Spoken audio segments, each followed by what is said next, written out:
Katie. Tomorrow is a day that we're going to be celebrating all of those who identify as mothers. And so in honor of Mother's Day, I would like to talk to you about parenting with Emmy. I have 3 daughters.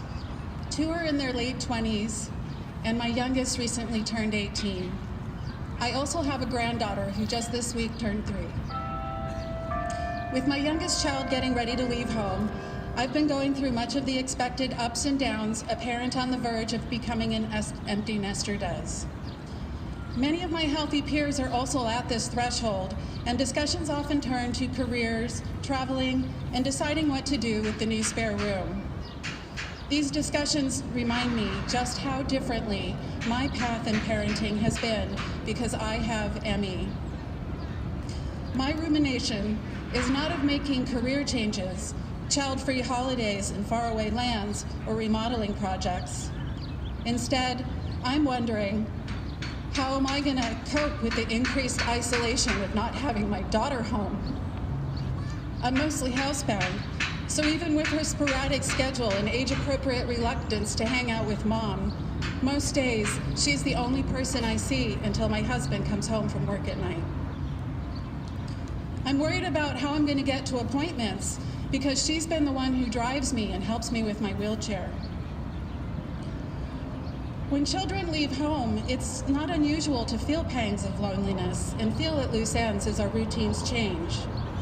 But in the same way, being exhausted means something entirely different to a person with ME than it does to a healthy person. The loneliness and uncertainty of losing your last child from your home shakes the core of an already isolated and tenuous existence of a parent with ME CFS. I became sick long before I became a parent, when I was still a child myself. 15 years after I first became sick, I was diagnosed with what had just then become known as chronic fatigue syndrome. That was in the late 80s when the headlines were mockingly calling it the yuppie flu.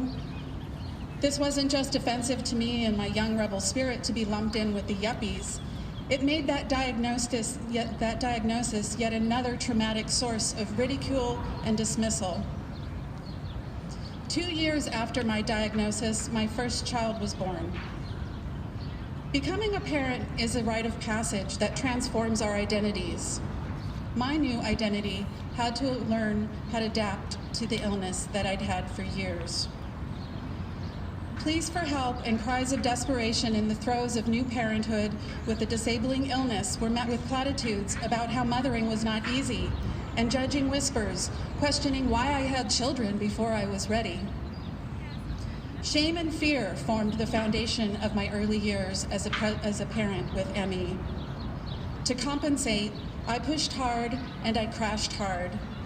I pushed harder and I crashed harder. The harder I crashed, the harder I pushed, only to crash again and again and again. Convinced that my children would be better off left with someone who could do the things that I could not, and desperate to escape a body crippled with pain, I attempted suicide. It will forever break my heart that I thought anyone could be a better mother for my sweet babies than I was.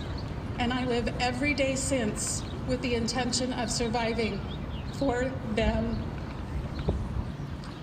I asked my children to tell something that I could share with you about how having a chronically ill parent impacted their childhood, and their responses were as distinctive as each of them they are. My newly minted young adult rolled her eyes and told me she didn't want to do it. I asked her if that was because she thought it would hurt my feelings, and she said yes, and I'll accept that. She's had the most awareness of my illness as the 3 of them, and in many ways it's been harder on her because of that. From a very young age, she put herself in the role of a caregiver. She's a caregiver by nature, and so there was no stopping her. Adult caretakers of people with ME know it's a complex role regardless of the amount of love that you offer your care. There's going to be hurt. There's going to be resentment. For a child, it's all that and more. My middle daughter's experience was largely one of anger when her efforts to help me seemed not to do much good at all. She found it frustrating to grasp a vaguely explained illness at a time in life when, like most adolescents, she barely had a grasp on life itself. Her coping strategy forged a sense of independence in her that she finds useful in her adult life, and which she says she still doesn't see in some of her other peers today. For the record, she wanted me to know that she likes the way she turns out.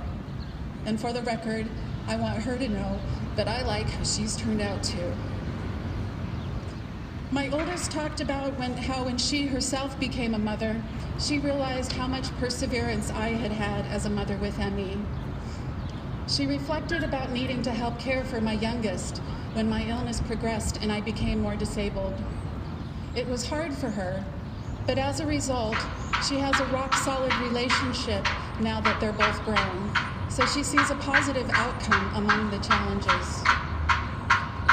As she grew in her understanding of my illness and how it impacted our lives increased, she came to what she calls a pervasive sense of helplessness from seeing me so ill and unable to help.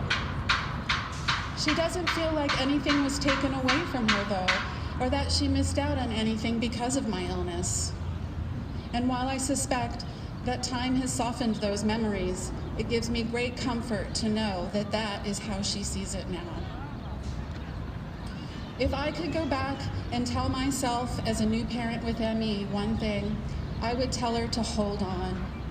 I will tell her it will get harder before it gets better, but it won't be all bad all the time. It will be impossible often, though, to believe that.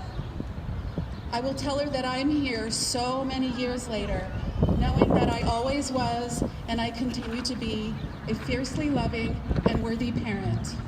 I am not less in any way. There are great stories unfolding in my children. Thank you.